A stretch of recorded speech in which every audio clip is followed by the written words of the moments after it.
There's little to no doubt that our public transit system, Muni, is more than just a means to get from point A to point B in San Francisco. Muni is a cultural phenomenon. Welcome to Taken with Transportation, the San Francisco Municipal Transportation Agency's official podcast. I'm your host, Melissa Colross, and in this episode, we are talking about the city's love for Muni. Ed, Judah to Ocean Beach. If I may speak personally for a moment, which I don't generally do here, I have been a Muni rider for almost 3 decades, but I didn't realize just how much people love the system until I began working at the SFMTA and hosting this podcast. That love is everywhere, including among younger people such as Davon Griffin, Mason No, Caitlin Leong, and Jackie Locke, who are current and former members of our Youth Transportation Advisory Board. My favorite thing about Muni is that it has the most routes. There's so many places that I've been able to go. It's kind of impressive the amount of stuff that it can connect you to. I know as a teenager, I don't have the privilege to drive a car yet. And I think that having Muni allowed me to explore the city on my own. I think a lot of people are shocked, like in college right now, when I tell them that I don't have my permit or my driver's license because the public transit is so good here in San Francisco. Of course, it's not just teens who love Muni. We had a chance to meet rider Jessica Godin recently. She moved to the Bay Area from Canada about 5 years ago and appreciates how easy it is, much like in her hometown of Toronto, to get around San Francisco on public transit. I don't like to drive, especially don't like to drive downtown like I never have. And I feel like really empowered when I'm able to take the subway, take the bus anywhere that I need to go. And it makes me feel like free. And we actually moved to our place in Outer Sunset when the L was still like as a bus and kind of saw the transition of that happening. And now that the L is back to being the subway, it's like amazing. It's like night and day. It's practically door to door for me to get from my house to my work downtown. And yeah, it's amazing. And Godin occasionally has a Muni buddy with her when she rides. My dog Olive, she actually will ask me to get on the bus or the subway when we're walking somewhere. If she sees one passing by, she'll sit down and wait for it and look at me and ask to get on. To really understand how Muni became such a beloved part of the city, it might help us to revisit a bit of the system's history. For that, we have caught up with SFMTA Transportation Planner and Project Manager Paul Bignardi. Bignardi wrote a book, A Fleet History of the San Francisco Municipal Railway, that was published in 2019. And he and I are chatting at the West Portal Muni Metro Station. He begins, at the beginning of municipal public transit here. San Francisco had many different private transit operators, as all cities did across the U.S. in the late 19th century, early 20th century. The main one in San Francisco after 1902 was United Railroads, which later became Market Street Railway. There was a very difficult strike, I believe in 1907, and out of that, at the same time as there was the progressive political movement across the whole country, a lot of people in San Francisco said, we should probably have a city-run system, and that became, it was a bond measure passed in 1909 that led to the city buying the first rail line, which actually was a former cable car line on Geary, and that became Muni in 1912, and then from there it just continued to grow. A few years later, in February of 1918, the Twin Peaks Tunnel opened. The tunnel runs from the Castro neighborhood to the west side of the city. And when it comes to transportation in San Francisco, it basically changed everything. Before the tunnel was built, West Portal had nobody living out here. It was farms, kind of. And when the tunnel was built, you could get from Castro to West Portal in 7 minutes. Before that, Market Street Railway had connections and routes that came out here, but you had to go out via Mission Street and across Ocean Avenue, and that took roughly an hour. So you can see the difference in competitive time.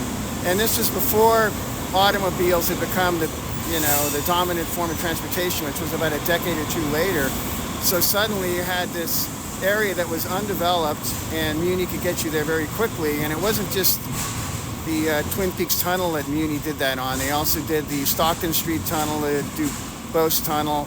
I call it the Serpentine that goes over Dolores Park. They went into all these different areas of the city that the private competition wasn't serving quite so well. And suddenly they had basically put together the network, or the core of the network that we're still using today. So the Twin Peaks Tunnel is just over 100, and we completed some upgrade and repair work on it last year. This kind of maintenance helps keep it going strong as it continues to move people across San Francisco. This construction and this tunnel that was built, is still noted around the world, and certainly among local people, as like the largest, biggest project that Muni probably built. I mean, when you look at dollar numbers, many projects have, of course, exceeded it, because I think it cost like $3 million back then. But when you look at the impact it had in transforming the whole western side of San Francisco, nothing has come close to that, I would say. You could argue that, debate that, but really nothing has. And when it opened, it was the longest streetcar tunnel in the world at the time. Later on, there were plans almost from the time it was open to hook it into a underground rail network under Market Street. That finally happened in the late 70s, 1980. I mean, BART had been built, but it took several years after BART opened to have Muni put its streetcars in the second level of the tunnel.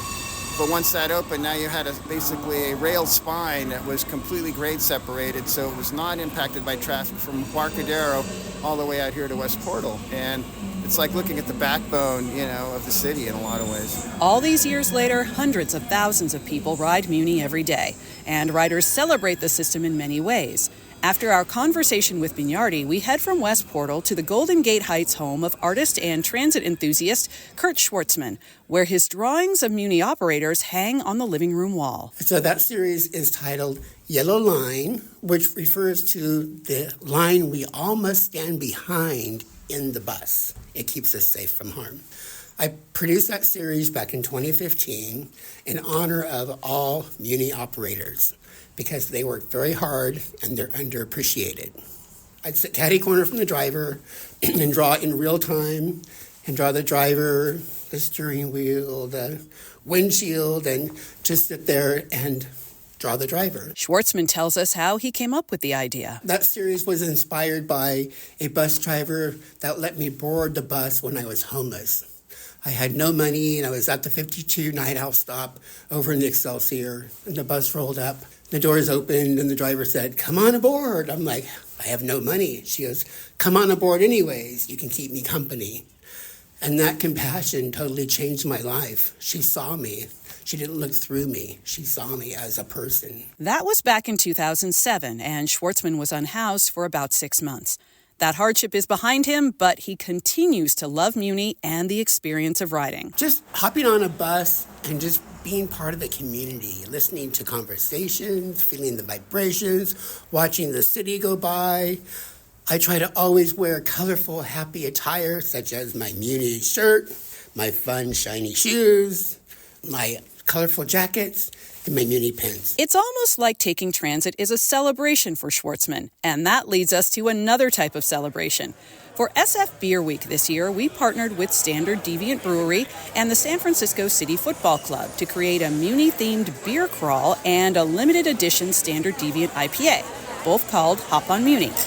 We meet Janelle, who was sitting with another woman at a Beer Week kickoff event at Standard Deviant. I am not a beer drinker, so I am using this as an excuse to drink beer.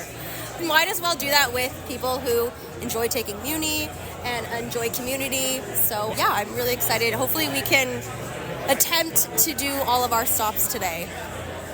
Did you come here just for this, or did you happen to stumble upon it? I found it on the internet, as all the young people do these days. I found it on the internet, and I'm a San Francisco lover, and I just decided to come solo. So I just met her, and I've become friends with her. So we are kind of looking through our route to find out which route to take is best, and then hopefully see where the night takes us. People also are wearing their love for San Francisco transit on their backs these days, quite literally. Last year, we released our first Muni holiday sweater.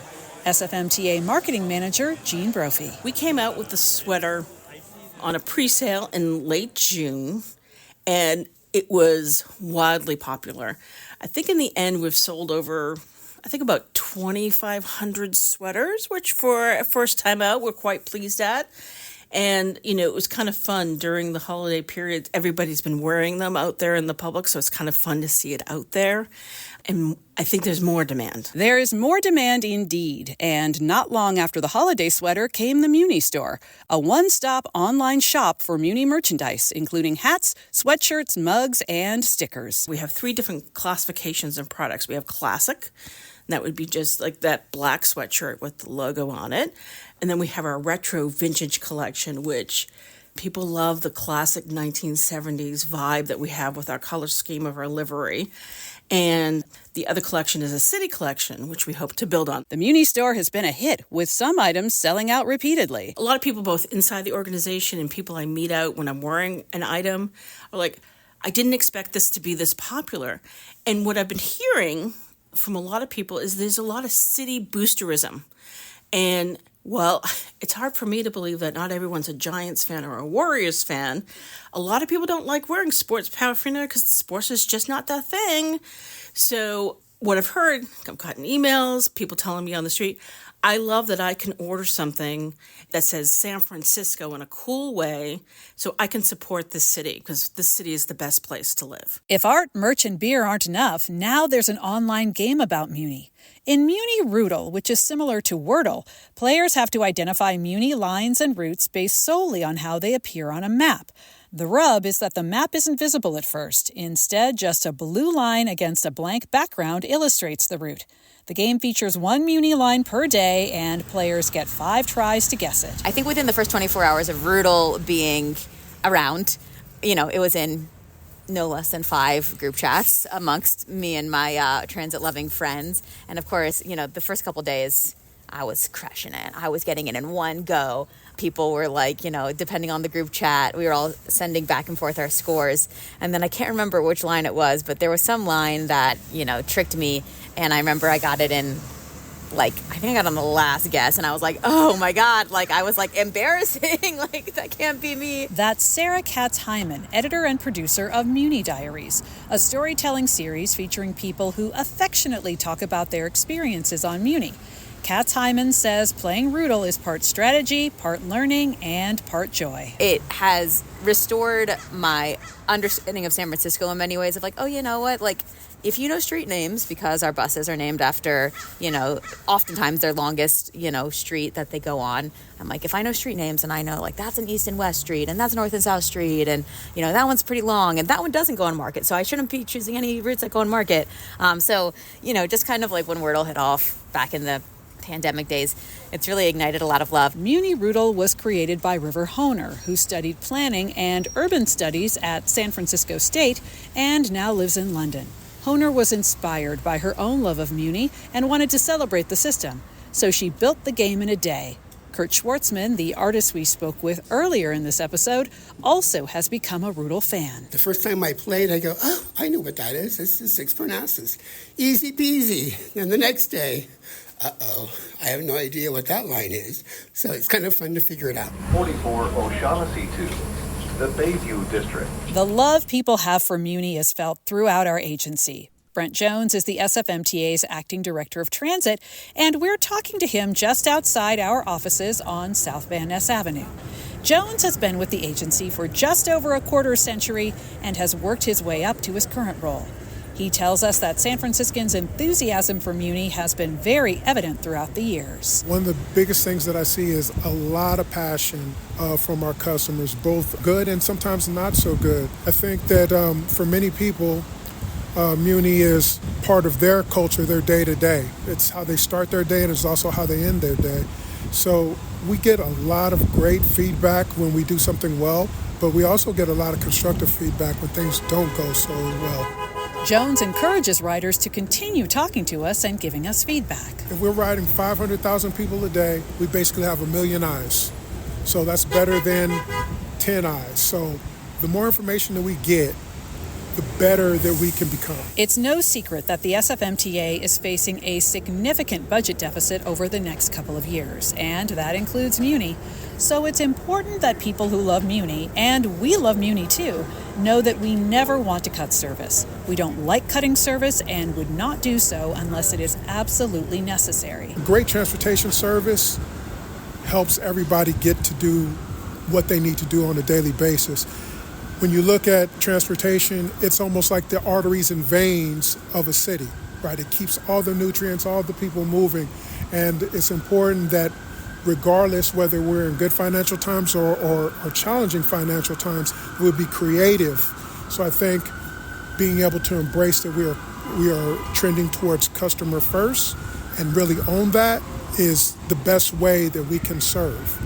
And I think that everybody's realizing that tightening our belt and being creative is the way that we can continue to provide great service while we're being challenged financially.